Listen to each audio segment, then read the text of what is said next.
मुअज़्ज़िज़ सामीन, अस्सलामु अलैकुम वरहमतुल्लाहि वबरकातुहू। जैसा कि आप सबको मालूम है कि रमज़ानुल मुबारक की आमद में सिर्फ़ 2 ही दिन रह चुके हैं। अल्हम्दुलिल्लाह हम सब रमज़ानुल मुबारक को हमेशा की तरह ऐसा रमज़ान गुज़ारना चाहते हैं कि ये हमारी ज़िंदगी का सबसे अच्छा गुज़ारा गया रमज़ान हो।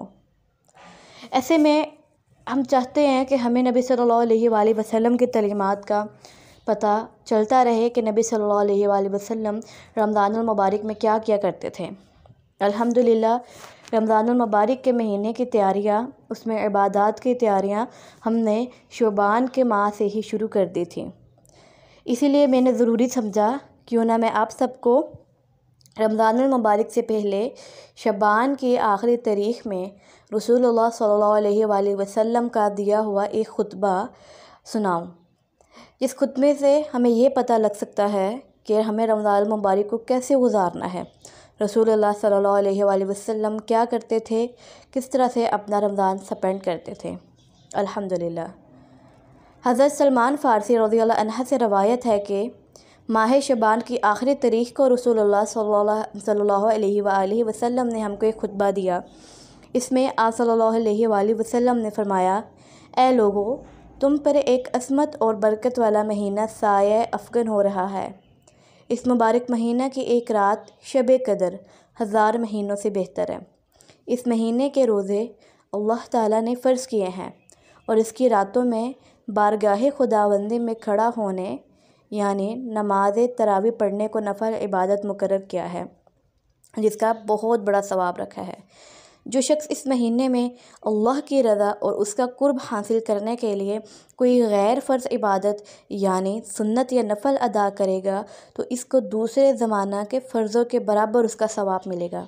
यानी कि रमज़ानुल मुबारक के महीने में अल्लाह ताला हमें नफ़ल अदा करने का सवाब फ़र्ज़ अदा करने के जितना देते हैं, तो उसके दूसरे ज़माना के और उस महीने में फ़र्ज़ अदा करने का सवाब दूसरे ज़माना के 70 फ़र्ज़ों के बराबर है। यानी कि रमज़ान मुबारक में अगर हम एक फ़र्ज़ अदा करते हैं या एक नमाज में जो 4 फ़र्ज़ है वो अदा करते हैं, उसका हमें सवाब 70 फ़र्ज़ों जितना मिलेगा। अल्हम्दुलिल्लाह यानी कि सवाब को अल्लाह ताला ने बढ़ा दिया।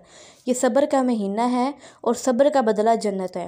यानी कि भूख प्यास बर्दाश्त करना, इसमें हमें सब्र चाहिए और इसका बदला जन्नत हमें मिलेगा इंशाअल्लाह। ये हमदर्दी और गमख्वारी का महीना है और यही वो महीना है जिसमें मोमिन बंदों के रिज़्क़ में इजाफ़ा किया जाता है। जिसने उस महीने में किसी रोज़ादार को अल्लाह की रज़ा और सवाब हासिल करने के लिए इफ़्तार कराया तो उसके लिए गुनाहों की मग़फ़िरत और आतिश दोज़ख से आज़ादी का ज़रिया होगा और इसको रोज़ादार के बराबर सवाब दिया जाएगा, बग़ैर इसके रोज़ादार के सवाब में कोई कमी की जाए।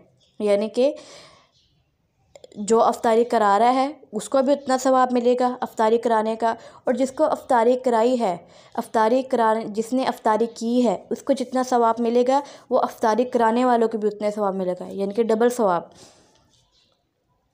आप सल्लल्लाहु अलैहि वसल्लम से अर्ज़ किया गया, या रसूलुल्लाह सल्लल्लाहु अलैहि वसल्लम, हम में से हर एक को तो अफ़्तार कराने का सामान मैसर नहीं होता, क्या गुरबा इस अज़ीम सवाब से महरूम रहेंगे?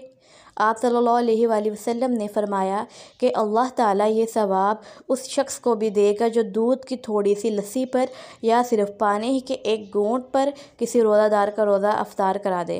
अल्हम्दुलिल्लाह रसूलुल्लाह सल्लल्लाहु अलैहि वसल्लम ने सिलसिला कलाम जारी रखते हुए आगे इरशाद फ़रमाया कि और जो कोई शख्स किसी रोज़ादार को पूरा खाना खिला दे उसको अल्लाह ताला मेरे हौज़ यानी कौसर से ऐसा सैराब करेगा जिसके बाद उसको कभी प्यास नहीं लगेगी, यहाँ तक कि वो जन्नत में पहुँच जाएगा।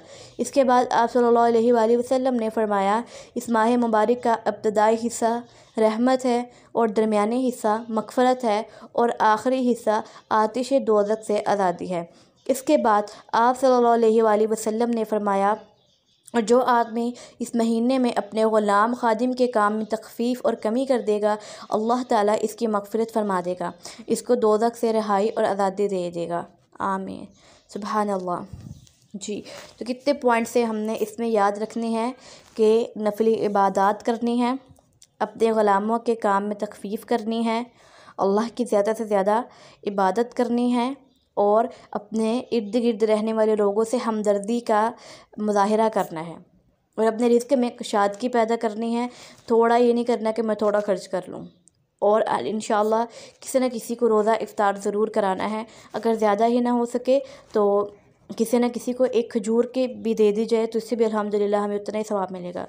उसके अलावा हमने ये देखा कि माह मुबारक का इब्तदाई हिस्सा रहमत है, यानी कि पहले हिस्सा में हमने अल्लाह से उसकी रहमत की दुआ करनी है। दूसरा हिस्सा मग़फ़िरत है, यानी कि दूसरे हिस्से में हमने मग़फ़िरत की दुआ मांगनी है। और आखिरी हिस्सा आतिश दोज़ख से आज़ादी है, यानी आखिरी हिस्से में हमने अल्लाह ताला से दोज़ख से रहाई मांगनी है। और एक और बात दोबारा कहना चाहूँगी कि हमने इस महीने में अपने ग़ुलामों के कामों में तख़फ़ीफ़ और कमी करनी है इंशाअल्लाह। अस्सलामु अलैकुम व रहमतुल्लाहि व बरकातहू।